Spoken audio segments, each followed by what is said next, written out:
اگر آپ کو ایک عمل ایسا بتاؤں جس میں اللہ کا اسم اعظم موجود ہو تو کیا خیال ہے؟ وہ اسم اعظم کہ جس اسم اعظم سے آپ کی تمام تر حاجات قبول ہونی ہے۔ میں بات کر رہا ہوں عمل داؤد کے حوالے سے، اور آپ سب اس سے کسی نہ کسی حد تک واقف ہوں گے کیونکہ یہ بہت معتبر اور بہت تاثیر والا عمل ہے۔ یہ ایسا عمل ہے کہ امام جعفر صادق علیہ السلام کا فرمان ہے کہ یہ عمل داؤد کسی نااہل کو تعلیم نہ دیا جائے۔ پوچھا گیا مولا اس کی کیا وجہ ہے؟ مولا نے کہا کہیں ایسا نہ ہو کہ کوئی نااہل اس عمل کو کسی باطل کام کے کرنے کے لیے سر انجام دے، چونکہ اس میں اعظم ہے تو کہیں ایسا نہ ہو کہ اس کا وہ عمل ہو جائے۔ ان کی اس حد تک اس عمل کی فضیلت ہے، اس حد تک امام جعفر صادق علیہ السلام نے اتنی فضیلت بتائی ہے اس عمل کی کہ جس کو عمل داؤد کہا جاتا ہے۔ اور میں یہ یقین کیجئے ویڈیو اس لیے بنا رہا ہوں تاکہ آپ جب یہ عمل کریں گے، یہ عمل تھوڑا سا تھکا دینے والا ہے، مطلب تھوڑا لینتھی عمل ہے، لیکن اس عمل کے فوائد بہت زیادہ ہیں، اس عمل کے ثمرات بہت زیادہ ہیں۔ اور یہ عمل کرنا کب ہے؟ اسی ماہ رجب میں۔ عمل داؤد اسی ماہ رجب میں کر سکتے ہیں، اس کے علاوہ پورا سال آپ کو انتظار کرنا پڑے گا اس عمل کو کرنے کے لیے۔ تو یہ فرصت ہے، یہ وقت ہے، اس کو ضائع نہ کیجیے گا۔ یہ عمل داؤد کے حوالے سے امام فرماتے ہیں اس میں اعظم ہے، اور جو کوئی اس عمل کو کرے گا اللہ تعالیٰ اس کی حاجات بھر لائے گا، اگرچہ آسمان کے دروازے بند ہوں۔ سنیے، غور کیجئے، امام فرماتے ہیں اس کی حاجات پوری ہوں گی اگرچہ آسمان کے دروازے بند ہوں۔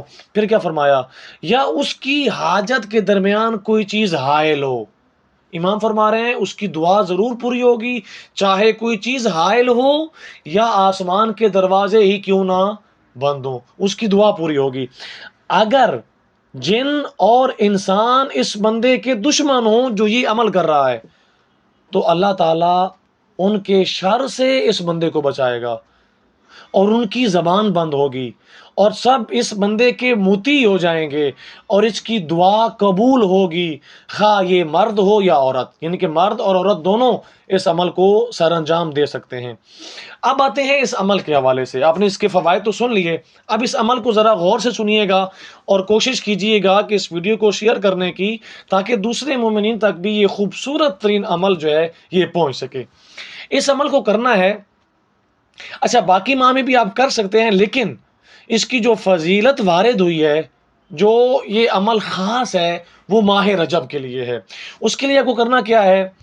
13، 14 اور 15 یہ 3 دن رجب کے آپ نے روزہ رکھنا ہے۔ 13 رجب کو بھی روزہ رکھنا ہے، 14 رجب کو بھی روزہ رکھنا ہے، اور 15 رجب کو بھی روزہ رکھنا ہے۔ اس کے بعد کیا کرنا ہے؟ جب 15 رجب کا دن ہو اور آپ روزے میں ہوں، زوال کے وقت آپ نے غسل کرنا ہے۔ زوال سے مراد، زوال ہوتا ہے جب سورج جو ہے وہ بالکل آپ کے سر کے اوپر، یعنی کہ آدھی مسافت وہ طے کر چکا ہو، آدھا دن گزر چکا ہو۔ تو زوال کے وقت، یعنی کہ اگر میں آپ کو یوں سمجھاؤں کہ جب نماز ظہر کی اذان آپ سنیں تو آپ سمجھ جائیں کہ زوال کا وقت ہو چکا ہے، اس وقت آپ نے غسل کرنا ہے۔ غسل کرنے کے بعد آپ نے پاکیزہ لباس پہننا ہے، اچھا لباس پہننا ہے، اور اس کے بعد کیا کرنا ہے؟ آپ نے خلوت میں بیٹھنا ہے، اس جگہ پر بیٹھنا ہے جہاں پر صرف آپ ہوں، آپ تنہا ہوں، آپ کے ارد گرد کوئی اور بندہ نہ ہو۔ خلوت میں ایک جگہ آپ نے بیٹھنا ہے، آپ کے پاس کوئی نہ آئے، نہ کوئی آپ سے آ کر بات کرے، یعنی کہ بالکل آپ اکیلے ہو جائیں۔ اور کیا کرنا ہے پھر؟ 8 رکعت نماز 2 رکعت کر کے بخلوص نیت، 8 جو کہ نافلہ نماز ظہر کہلاتی ہے، آپ نے نافلہ نماز ظہر 8 رکعت 2 کر کے آپ نے پڑھنی ہے بخلوص نیت۔ اس کے بعد نماز ظہر بجا لانی ہے۔ اس کے بعد آپ نے کیا کرنا ہے؟ 2 رکعت نماز پڑھنی ہے۔ اس 2 رکعت میں آپ نے کیا کرنا ہے؟ سورہ الحمد کے بعد آپ جو بھی سورہ چاہیں پڑھ سکتے ہیں، سورہ قل واللہ احد پڑھ لیں، سورہ انا اعطیناک الکوثر پڑھ لیں، یا جو بھی سورت آپ چاہتے ہیں وہ پڑھ سکتے ہیں۔ اس کے بعد کیا کرنا ہے؟ جب یہ 2 رکعت آپ پڑھ لیں، یعنی پہلے 8 رکعت جو مستحبات ہیں، نافلہ ہیں نماز ظہر کے، وہ پڑھنے ہیں، پھر نماز ظہر پڑھنی ہے، اور پھر آپ نے یہ 2 رکعت جو میں نے آپ کو بتائی ہے، ان کی نیت یہی کرنی ہے، پڑھتا ہوں 2 رکعت نماز عمل ام داؤد کے لیے قربتاً الی اللہ۔ اس کے بعد جو پہلے آپ نے وہ 8 رکعت نماز نافلہ پڑھی ہے، اس کی نیت آپ نے ظہر والی کرنی ہے، مثلا 2 رکعت نماز نافلہ ظہر قربتاً الی اللہ، یہ آپ نے اس طرح نیت کرنی ہے۔ اس کے بعد آپ نے کیا کہنا ہے، جب یہ آپ 2 رکعت نماز پڑھ لیں، پھر آپ نے 100 مرتبہ کہنا ہے یا قاضی حوائج الطالبین، یہ اس کو یاد کر لیں، اس ورد کو 100 مرتبہ آپ نے یہ کہنا ہے۔ اس کے بعد آپ نے 8 رکعت نماز نافلہ عصر پڑھنی ہے۔ عصر کی نماز کی بھی نافلہ 8 رکعتیں ہوتی ہیں، جن کو آپ نے 2 کر کے پڑھنا ہے۔ اس کے بعد آپ نے خشوع و خضوع کے ساتھ نماز عصر بجا لانی ہے۔ نماز عصر پڑھنے کے بعد آپ نے کیا کرنا ہے، اب یہ عمل آگے شروع ہو رہا ہے، اس کو ذرا غور سے سنیے گا۔ نماز عصر کے بعد آپ نے 100 مرتبہ سورہ الحمد، 100 مرتبہ سورہ قل هو اللہ احد، اور 10 مرتبہ آیت الکرسی پڑھنی ہے۔ 100 مرتبہ سورہ الحمد، 100 مرتبہ سورہ قل هو اللہ احد، اور 10 مرتبہ آیت الکرسی پڑھنی ہے۔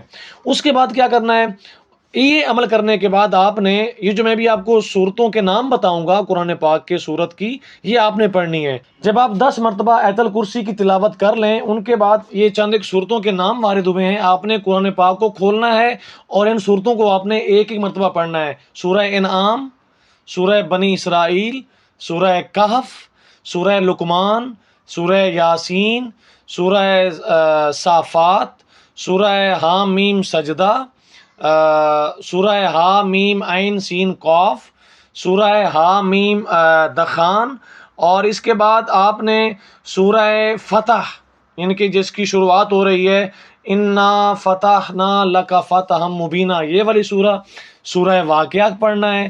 اس کے بعد سورہ ملک تبارک الذی بیدہ الملک، یہ والی آپ نے سورہ پڑھنی ہے۔ پھر سورہ قلم، نون والقلم، وہ والی پڑھنی ہے۔ اس کے بعد سورہ انشقاق، اذا السماء انشقت، یہ والی پڑھنی ہے۔ یہ جب سورہ انشقاق پہ آپ پہنچیں گے تو سورہ انشقاق سے لے کر قرآن پاک کے آخری سورہ والناس تک، پھر آپ نے یہ ساری جو آگے صورتیں آ رہی ہیں سورہ انشقاق سے آگے، یہ آپ نے ساری ترتیب سے پڑھتے جانا ہے۔ یہ قرآن پاک کی صورتیں آپ نے پڑھنی ہیں۔ اس کے بعد اچھا یہاں پر ایک اور چیز بھی ہے، اگر آپ کو قرآن پڑھنا نہیں آتا، آپ یہ صورتیں نہیں پڑھ سکتے، تو پھر آپ نے کیا کرنا ہے، آپ کے لیے ایک اور عمل بتایا گیا ہے اسی قرآن پاک کے بدلے میں، وہ یہ ہے کہ آپ نے 100 مرتبہ تسبیحات اربعہ پڑھنی ہے، سبحان اللہ والحمد للہ ولا الہ الا اللہ واللہ اکبر، 100 مرتبہ، اور پھر 100 مرتبہ سورہ الحمد پڑھنی ہے، 10 مرتبہ آیت الکرسی کی تلاوت کرنی ہے، 100 مرتبہ آپ نے صلوات پڑھنی ہے، اور 1000 مرتبہ آپ نے سورہ قل هو اللہ احد پڑھنی ہے۔ یہ عمل ام داؤد میں جو قرآن کی صورتیں ہیں ان کو نہ پڑھنے کے بدلے میں آپ یہ عمل کر سکتے ہیں، یہ چیزیں آپ پڑھ سکتے ہیں۔ اور اگر کسی بندے کو آیت الکرسی بھی نہیں آتی اور نہ وہ پڑھنا جانتا ہے، تو پھر وہ 100 مرتبہ سورہ الحمد اور 1000 مرتبہ قل هو اللہ احد پڑھ دے، یہ اس کے لیے کافی ہو جائے گا۔ اس کے بعد ایک دعا وارد ہوئی ہے، وہ دعا آپ نے پڑھنی ہے۔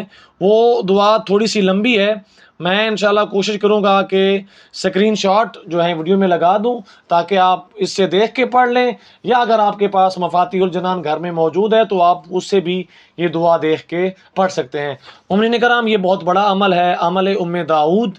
ہر قسم کی جو حاجت ہے، آپ کی رزق کی تنگی ہے، اولاد نہیں ہو رہی، قرضہ آپ کے اوپر ہے، یا کوئی شخص جیل میں ہے، یا جو بھی تنگی ہے آپ کی، تو اس عمل کے ذریعے سے انشاءاللہ آپ وہ بند دروازے جو ہیں اس کو کھول سکتے ہیں۔ اللہ کی بارگاہ میں دعا ہے کہ اللہ تعالی ہمیں اس عمل کو کرنے کی توفیق عطا فرمائے، اور انشاءاللہ جیسے روایات میں وارد ہوا ہے، ان نیک اعمال کے ذریعے سے ہم دنیا اور آخرت کی کامیابی حاصل کر سکیں۔